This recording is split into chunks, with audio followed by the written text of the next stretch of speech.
counter. And Ace, we're going to, I think, start with you here because early on, 7-8 minutes into the game, there's question marks. And throughout this whole game, this was busy for the referee, man. Yo, Ace. No, look, one of our best referees, one of our best referees had a terrible day in the office on the day. Really? And it's not just... here we go. Not just one incident. Du Preez wants a penalty. It's several incidents, you know, where he was either caught for pace or caught for position. I mean, look at that. That's holding.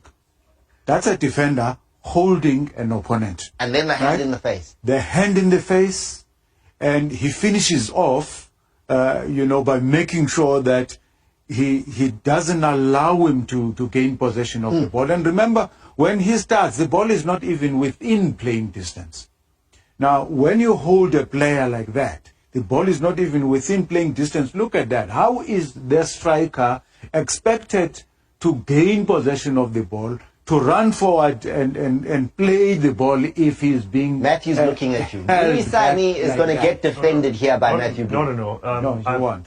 I just wanted to ask about the rule about obstruction and the indirect free kick associated with that back in the day. Is that still in force when it comes to obstruction and indirect? No, we've got to differentiate between obstruction and holding. When you are obstructing, it means you are using your body to prevent the other player when the ball is not within playing distance.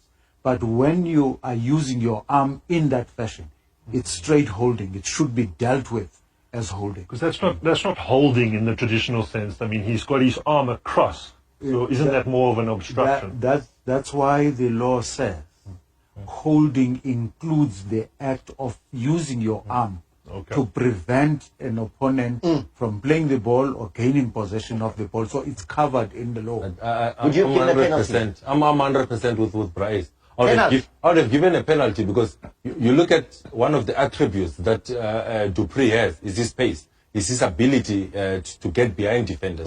In that moment, he has accelerated. He's going past Maloisani. And how does Maloisani stop him? It's because of the hand to the face, the hand to the shoulder, and that's how he prevents Du Preez from getting to that ball. But take nothing away, Matt. I was with Matt. Because Matt doesn't feel that. Look at the pass from ngcobo. Let's also take nothing away. The pass from ngcobo, well weighted. Defense splitting, excellent pass. Du Preez was going to get to that. The weight of the pass was excellent. Matt, no, to his defense. Tell them, Matthew is not saying it's not a foul. No, tell them. In your day, that was not. In my day, it wasn't, but things have changed. Things have changed, clearly. In your day, I wasn't solid defending. I was just trying to clarify the obstruction rule, and because that's obviously not a hold, as not sort of the English language would say. It's not a hold. It's got the arm across. Yes. So for me, my question was just about possible obstruction. But once it touches the face, we know face is nowadays instantly a yellow card, right? And instantly that becomes penalty. Because once he's touched his face, it's not even in the referee's hands to not give the penalty anymore. And Ace is nodding. So there you go. That's what happened. It didn't occur on that occasion. The game continues. Ace, I know this game, just because of the nature of it, had so much that the referee had to decide on because penalties awarded. Are we comfortable with the penalty? Clear case for the penalty. Later on in the game, just 10 minutes after that, they do point to the spot. Yeah, no, look, let's go straight to that because, again, you know, in several stages of the match, the referee shows why he's one of the best. There are several times when he loses it because of his position, and we'll look at those things. In instances like this, where he immediately points to the penalty mark, but that's a deliberate handball.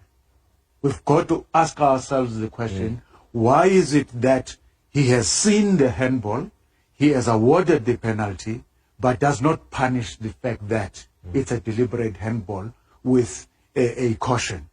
Mari penalty, it's a punishment. It's a punishment. It's a penalty. Not when. They handballs and 9 penalties. Not when it comes to deliberate handball. When it comes to deliberate handball, remember, if he had adjudged it to have been denying an obvious goal-scoring opportunity, which it was not, he would have awarded both the penalty and the red card, because for holding, you don't downgrade.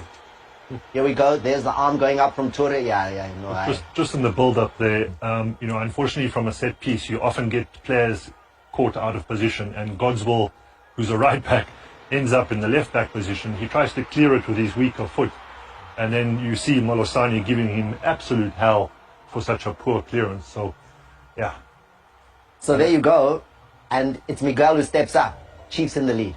Yeah, but I think let's also give him credit, Miguel. I think goal number 4 in all competition, the composure, waits for the keeper to commit, a well-taken penalty leading from the front. There might have been many Kaizer Chiefs players that could have taken that. But for me, it's these leadership qualities in front of a full house to say, I'm the one that will lead in this moment, and he leads by example. This is a game that if I was a referee, I would never want to be involved in, because the goal there, penalty. Then we're going to see the equalizer. De Jong scores. And there's going to be questions as well. And you needed eyes on the back of your head to see what was going on. Fantastic header. De Jong scores. Matthew. Also controversial, but a great set piece nevertheless.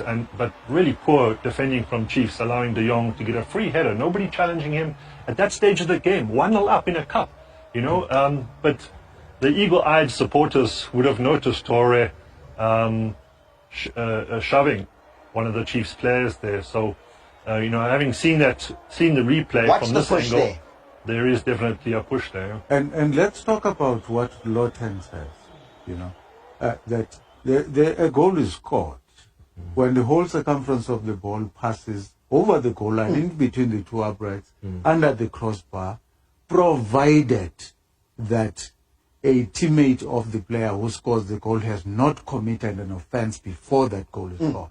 Now, we all saw that an offense was committed before the goal is scored. This push, no. But the ball's already going in. The header happened. It doesn't matter. The fact of the matter is the push takes place at this moment. Where is the ball? It's still coming. That offense took place even before the ball reached the head of the player that subsequently scores. No. That's not the point. The point of the law is no player of the attacking team must have committed an offense prior to the ball going into goal. And that's what the law says. It's not me. I'm only here to interpret it. I think Brace, that's the other side of the goal. But for me, is that near post run that Dion makes.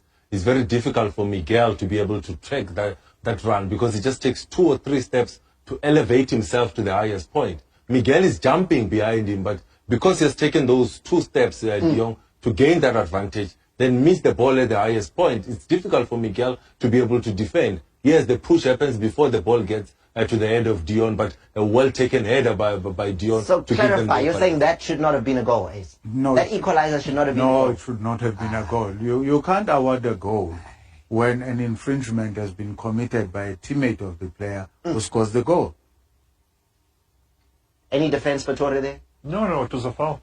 It was a foul. But all the eyes were, you see, at the near post. Yeah. And Chiefs, back to the defending, Chiefs, to counter that, reaching the ball at the highest point, you have to have somebody in front of him and somebody directly behind him to not allow him to get that running jump to the highest point, Very poor defending. I can tell you now, Thomas, if the referee was not caught watching the landing point of the ball, because remember the ball was coming from a long way off, so he was watching the landing point, and his peripheral vision failed him to see. Had he seen that push, he would have blown long before that ball reached the header. There's assistance to the ref who's on the line, the assistant ref.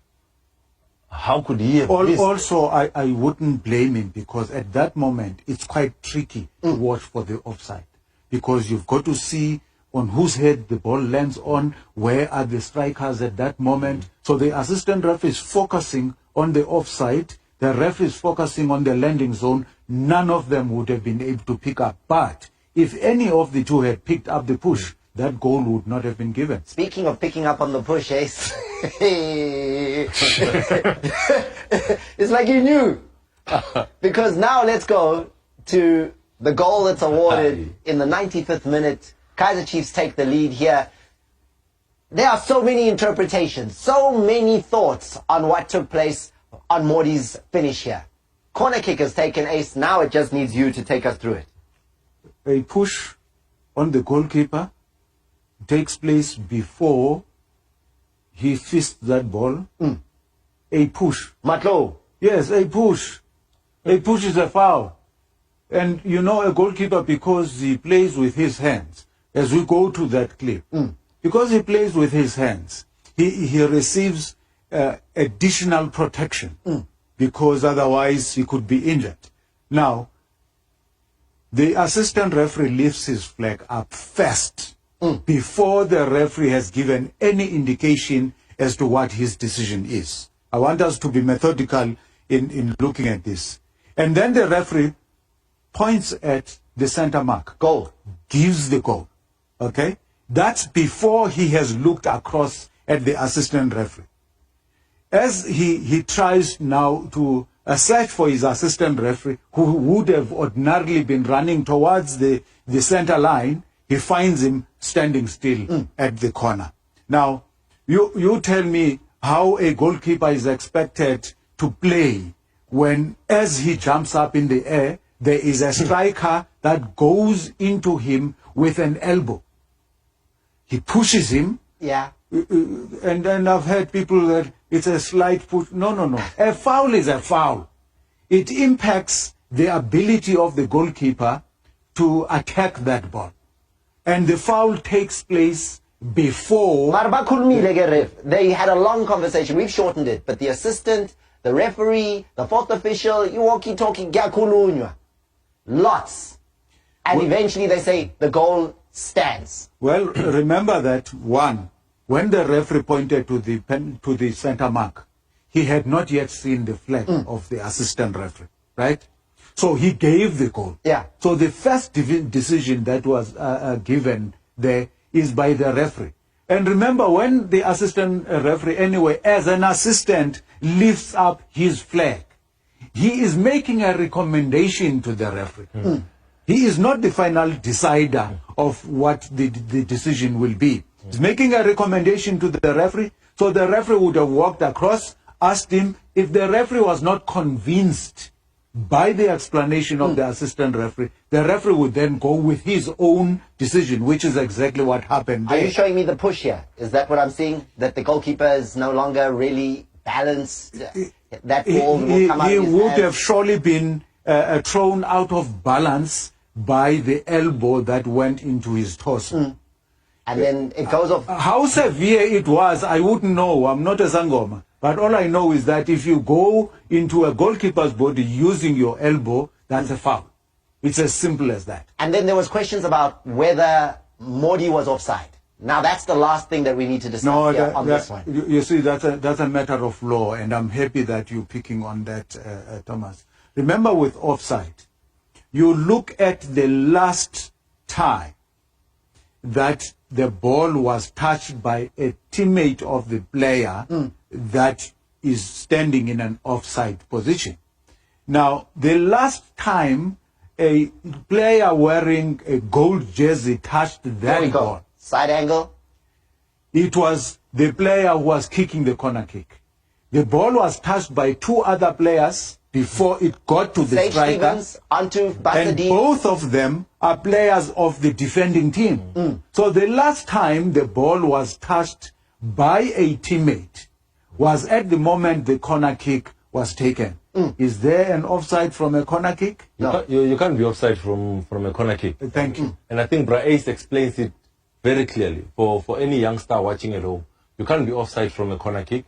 And the last time a Kaizer Chiefs player touched the ball was when the corner was played in. So therefore, in terms of offside, I was comfortable. The only one I wanted was that nudge. And it was well explained, right? It's clear there that the goal should not have stood. It should have been a 1-1 situation. It is given. That's what leads to the third goal, doesn't it? Because now Stellies are desperate. They're 2-1 down. It's the last minute of the game, 100 minutes in. And like William Shongwe, I don't agree with goalkeepers going up here. Why isn't it Jabbar that goes into that? Surely Jabbar will have more of a chance of getting a head or a shot away than Sage Stevens. Why doesn't Sage Stevens stay on the half? Sage Stevens also score as a goalkeeper. Let me add. Are we begging guys? Oscar Rin is his teammate on the bench. I did it. You also did it. You stand like this, and then that's how you'll connect. But here, the header comes out, and at that moment already, Sage Stevens thinks here that Jabbar's going to clear it. And then he's like, Jabbar doesn't clear. Now I have to sprint. But so late. Villa guys is on his way. And the young man is absolutely clinical.